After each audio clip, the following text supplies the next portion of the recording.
এই যে শয়তানের খেলা হইলো, খেলা কাইন্দে হ্যাঁ গোলমাল খেলা হইলে আমরা ওই দিন রিসত খেলে আসলাম, ওই কোকড়াঝাড়ত খেলে আসলাম, 14টা করে 15টা করে গোল দিছি।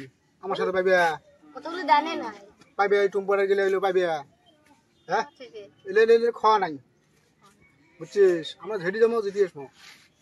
তুই খালি লেকচার করবো নাকছিস, তুই দেখিস তো এটি কাই এটি বসে আছে, তুই দেখে কস তো, তুই দেখিস না নাই এটি কাই বসে আছে, তুই এটি এপাকে ওপারে দেখিস না নাই, তুই লেকচার মারবা আসছিস।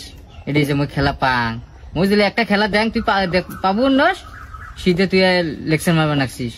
তুই মানুষ তোর মতন সুগুর আলীর মোড়াটি না খাওয়া নাই খাওয়া নাই। তুই সুগুর আলী অতি যে ভাষণ মারে, মোড়াটি আসে ভাষণ না মারিস বুঝছিস। এই কবু তুই এটি সেটে কথা দেখে শুনে কবু বুঝছিস। তোর সময় থাকতে কত খেলা খেলাইছ এলাকায় লেকচার মারবা আসছিস। বুঝলি একটা খেলা দেখ তুই পাবেন নস আর শীতের লেকচার মারিস। বুঝলি একটা খেলা দেখ তুই হাগে মুতি শেষ দিব সাথে লেকচার মারছে। ছোট মানুষ ছোট হয়ে থাকি। মসুরে বাবু খেলবার মাটি বেচা দেখা আছে বাবা, 5-7 বিঘা মাটি বেচে জং। আয় তুই বসে মেলা দেখাই মেলেছ, আয় কত করে বাজি গেলাবো, আয় থাকিস মেলেছ।